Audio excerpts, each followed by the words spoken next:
Sot do të flasim edhe për një nga iniciativat më kreative të Europe House, edicionin e 2 të lojës edukative Navigator, e cila synon të rrisë ndërgjegjësimin për të drejtat e njeriut përmes lojës, arktimit, po ashtu edhe garës.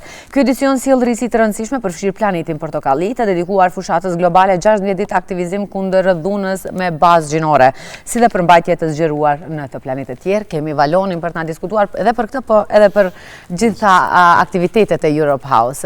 Valon, çfarë është qëllimi i krijimit të kësaj loje Navigator dhe çfarë tendenca ka pikërisht kjo lojë? Pikë e parë mëngjes, te ju edhe gjithë. Na unë se të mora minuta ndoshta të emisionit për atë. S'ka dert. Do thotë sa i përket Navigatorit, është edicioni i dytë. Edhe vjet ishim në Pocket Studio kur e bëm promovime për herë të parë të lojës. Do thotë ideja është e njëjtë, nëpërmjet lojës ose gamifikimit. Të bëjmë një farë edukimi ndaj të rinjve, por jo vetëm. Kur vjen në pyetje drejtat e secilit për ne, drejtat e njeriut. Këtë vit filluam pak më herët, zakonisht dita e drejtave të njeriut është 10 dhjetor. Mirë po të pas parasysh se si vjet kishte aktivitete të përbashkëta me Kombet e Bashkuara dhe OSBE-n. Ju ngjitëm edhe fushatës 16 ditë aktivizëm kundër dhunës ndaj grave, po edhe ndaj gjitha këtyre që kanë të bëjnë me bazën gjinore. Me bazën gjinore, po. Kështu që rrisi këtë vit është se në lojë kemi futur edhe një Planet Plus, e cila është planeta portokalli, edhe cila është komplet e dedikuar kampanjës 16 ditë aktivizëm. Çfarë është ndërlidhja e Navigator me 16 ditë aktivizëm? Çfarë synon të bën? Po të marrë parasysh se gjithë loja dhe gjithë iniciativa dhe projekti ka të bëjë me drejtat e njeriut, do thotë ishte më se e goditur ta lidhim edhe kampanjën 16 ditë aktivizëm, pasi që është një ndër aktivitetet kyçe ndërkombëtare kur bëhet fjalë për drejtat e njeriut, ose në rastin konkret për drejtat që kanë të bëjnë me barazinë gjinore e kështu me radhë. Kështu që ishte natyrshme të futemi në një kombinim edhe me Kombet e Bashkuara dhe me OSBE-n, ndërsa Navigatorin, ashtu siç ishte edhe vitin e kaluar, e kemi në bashkëpunim me Ministrinë e Arsimit, me Young Lawyer Association, me Galacticom është firma e cila e ka UN Omnipo. Edhe shoqata e juristëve të rinj. Po, shoqata Young Lawyer Association e thash në anglisht. Kështu që bashkërisht vjet e bëm një lojë shumë interesante, mirë po. Ishte me shpërblim vjet. Po, gjithashtu edhe këtë vit. Edhe ka një avancim në aspekt të lojës. Vjet ishte thjesht pyetje përgjigje, këtë vit ka më shumë interaksione, duhet të kapish ti bashkohesh. E bën më interesant, po. Është më interesant. Edhe është mjaft tërheqëse, sidomos fakti pasi që e përmende se kemi edhe shpërblime të ndryshme. Shpërblimi kryesor janë një voucher për 60.000 denarësh, i cili mund të shfrytëzohet për IT gjëra. Edhe kemi edhe disa shpërblime të ndryshme nga ambasadat e vendeve të Unionit Evropian, ose Team Europe, si që themi. Disa nga shpërblimet janë do t'japim një biciklet, do t'japim një udhëtim për në Gjermani, do t'japim kurse për gjuhën spanjolle, kemi bilet për të shfrytëzuar hekurullat nëpër Europë, e kështu me radhë. Pas ka goxha shumë shpërblime, nuk qenë ka veç çmimi kryesor. Po, kemi edhe vjet kishim bashkëpunim, mirë po këtë vit i kemi një çik më interesant shpërblimet, e besoj se do të tërheq më shumë. Goxha atraktive, që i hynë rrugë çdo njërit nga ne. Keni marrë feedback nga vjet se sa luan rol Navigator realisht në ndërgjegjësimin e të rinjve? Në fakt, a e luajnë vetëm për të marrë çmimin, apo edhe thjesht për të futur trurin në funksion dhe për të ndërgjegjësuar pikërisht për një temë kaq delikate si që janë të drejtat e njeriut? Shifë, Gjana, po mundohemi të i adaptohemi kohës. Në ditë të sodit e shohim se rinia janë më shumë të futur në lojra, gamification e kështu me radhë, dhe në shumë vende nëpër Evropë edhe në botë shumica e të rinjve dhe edukimin e marrin nëpërmjet lojrave të ndryshme. Dhe jo rastësisht vendosëm që ta bëjmë një farë lloj edukimi, mirë po në një aspekt pak më ndryshe se eventet tjera që i kemi. Vetëm loja është luajtur diku 50.000 herë. Duke marrë parasysh se në lojë, në një luajtje duhet të përgjigjesh disa pyetje, ka pas dikun të përgjigjura 340.000 pyetje. Tash ti shkosh në shkollë 340.000 herë të përgjigjesh pyetjeve lidhur me një temë, është absurde, duhet ta kalosh 8 vjet shkollë që të mirësh vetëm me një temë. Edhe është interesante se me këtë kemi arritur që t'i fusim të rinj, po jo vetëm të rinj, dikun mosha mesatare vet ka qenë 28 vjet, mirë po mbi 60% kanë qenë 18 vjet e më lart. Kështu që besoj se e ka dhënë frytin e vet, besoj që njerëzit duke u përgjigj pyetjeve, pasi lojën mund ta luash disa herë. Nuk është e luaj një herë dhe pastaj nuk mund të marrësh pjesë. Edhe momenti se duhet ta përsëritesh, kënë pyetje të ndryshme dhe besoj që procesi i edukimit për një temë konkrete është edhe më disi kur e luaj një lojë më duket se të mbet më në kokë të futet, po. Pse e keni bë të harijet 1000 pikë për të qenë pjesë e shortit? Çka nxit kjo? Thjesht në përpilimin e lojës kam punuar ekspertë të ndryshëm. Këtë vit kemi futur në përpilim edhe njerëz të cilët mirën konkretisht e kanë profesion këtë gjenerimin e lojrave të fatit, jo vetëm të fatit, por lojrave në përgjithësi.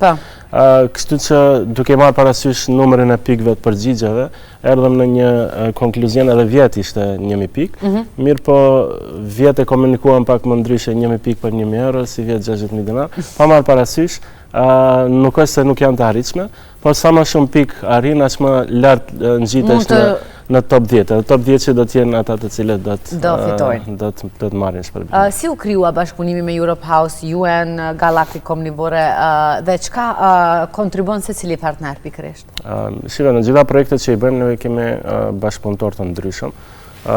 Të e marrë parasysh faktin se me Kombet e Bashkuara punojmë në projekte të ndryshme duke futur këtë edhe aktivitetin 16 ditë aktivitet për dhunën bazë gjinore. Bashkëpunimi është i natyrshëm. Njëjtë edhe bashkëpunimi me Ministrinë e Arsimit, bashkëpunimi me ambasadat e kemi gati në secilin event që e bëjmë. Kështu që risinë në këtë projekt janë vetëm shoqata e juristëve të rinj, të cilët i kanë përpiluar pyetjet dhe Galactic Omnivore të cilët e kanë përpiluar lojën, ndërsa pesha e gjithë bashkëpunëtorëve tjerë është në atë që e bëjnë. Ministria gjithsesi se e shpërndan nëpër shkolla lajmin, miret me institucionet në veçanti të cilët komunikojnë direkt me nxënësit. Pesha e Kombeve të Bashkuara kur vjen pyetje çështje e drejtave të njerëzit është e pashmangshme të bësh bashkëpunim me ata e kështu me radhë. Ky vit shënon edhe në 75 vjetorin e Konventës Evropiane për të drejtat e njerëzit. Ka edhe një, domethënë edhe një simbolik në përmbajtjen e pyetjeve apo të lojës? Pikërisht 75 vjetorin. Të pyetjet më konkretisht jo, me të thënë drejta kemi shumë pyetje. Nuk e di nëse ka ndonjë pyetje konkrete për këtë. Mirë po u përputh disi që këtë vit të ketë një farë lloj jubilej nëse mund të them ashtu, edhe ti përputhet edhe vetë lojës. Kështu që besoj se është një moment interesant. Tash na kemi detyruar të gjithëve ta luajmë që ndoshta të arrijmë të jemi në top 10-ën. Të kapemi pak edhe te Hello AI, te ai aktivitet, ekspozita Hello AI, aty trajtohen dilema rreth inteligjencës artificiale. Si e lidh Europe House debatin me edukimin e të rinjve?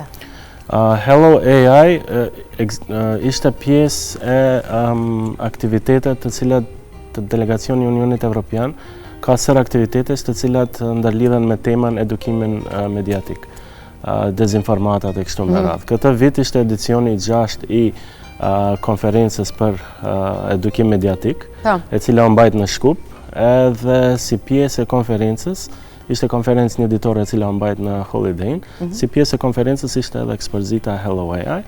Do me thënë qasja e vetë ekspozitës është e ndërlidhur me edukimin mediatik. Në çfarë aspektin? Aspekt se në ditë sodit jemi shumë më shumë të ndërthurur me temën e inteligjencës artificiale edhe duke marrë parasysh se jemi në fillim të asaj që në të ardhmen do jetë një përditshmëri për neve, është mirë që të paktën të edukohemi. Ka shumë mënyra se si duhet të shfrytëzohet, mirë po ka njerëz që i keq përdorin ditë sot inteligjencën artificiale, edhe thjesht është një proces i edukimit të njerëzve kur vjen pyetje tema inteligjencës artificiale. A mendon se të rinjt janë mjaft të informuar se si ndikon teknologjia dhe AI në të drejtat e njeriut? Se mire the, ca edhe keq përdorin inteligjencën artificiale, ndërsa ajo që duhet të bëjmë ne është ta shfrytëzojmë në maksimum për të mirën tanë dhe për në lehtësimin e përditshmërisë dhe funksionimit tonë në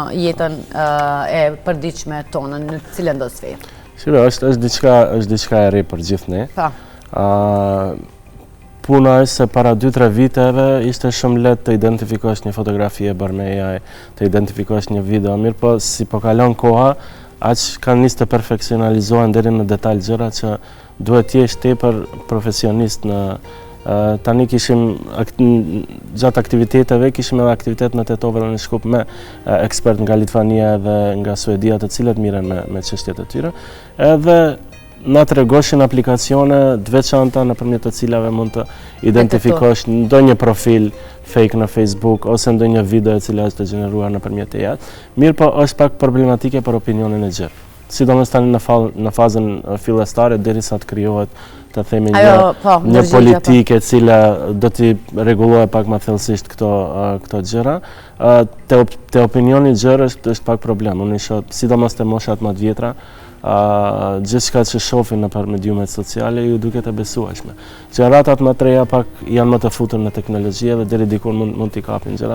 Mirë po neve si shoqëri definitivisht na duhet një edukim kur vjen punë çështja e dezinformatave, sidomos në proceset zgjedhore politike kështu me radhë ku vota është synimi i gjithëve dhe zakonisht kemi shumë manipulime duke nisë nga mediumet, nga politikanë, partitë kështu me radhë. Nga gjithkush. Po, mirë po jo vetëm në politikë, në jetën e përditshme, influenca është në ditë sotit më përpara luftrat janë bën terren, ditë sotit luftat bëhen në mënyrë hibernetike, online. Kështu që është mirë të edukohem edhe të dimë çfarë përdoret. Dhe ta shfrytëzojmë vetëm për të mirë. Përmendët edhe 6 vjetorin e Europe House, ka këtë vit shënoi 6 vjet angazhim aktiv. Cilat janë 3 arritjet më të mëdha që do i kishit veçuar? Domethënë 6 vjet nga ribrandimi. Përpara Europe House ka qenë i njohur si EU Info Center.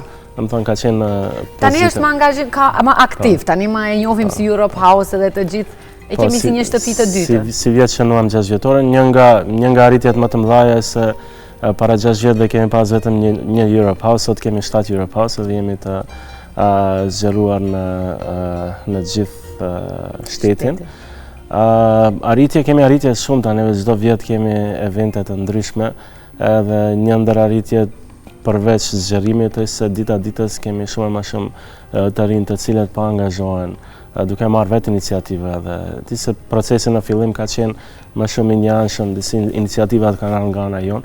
Mirë po sot 6 vite pas shohim se ka shumë të rinj të cilët jo vetëm të rinj, por edhe sektori civil dhe organizatat jo qeveritare. E kështu me radhë, edhe e treta është se themi vetëm vjet kemi arrit bëjmë 999 evente për një vit e cila është 999, po. Se për 365 ditë i bie për afërsisht sikur 3 në ditë të janë. 3 në ditë, mirë po duke shpërndarë në 7 Europe Houses edhe mbi 50% e eventeve janë në bashkëpunim. Mirë po prapë të bësh 999 evente për një vit, mendoj se jep një farë kontributi në shoqëri dhe besoj që dita ditës vetëm do rriten aktivitetet dhe shpresoj që nuk jemi të vetëm edhe nuk do të jemi të vetëm, se ka edhe institucione, organizata të ndryshme të cilat miren me aktivitetet të ndryshme. Për 6 vitet e ardhshme për fund, si e planifikoni të vazhdoni përfuqizimin e të rinjve në vend? E thash 6 vite, pasi që e përmendëm 6 vite. Koncepti Europe House është projekti i delegacionit të Unionit Evropian. Europe House do të jetë këtu deri në momentin kur shteti do futet në Unionin Evropian, pastaj besoj që ose do të ribrandohet ose do të marrë në një Shpresoj që të jetë brenda 6 viteve dhe të shohim vendin në Union Evropian, mirë po ky vrulli që e kemi marrë besoj që nuk do të dalet. Nuk do të dëshprojë. Kemi një ekip mjaft të mirë të cilët punojnë pas brendit të Europe House, kemi një bashkëpunim shumë të mirë me kolegët në delegacion, kemi një bashkëpunim tepër të mirë me institucione kështu me radhë.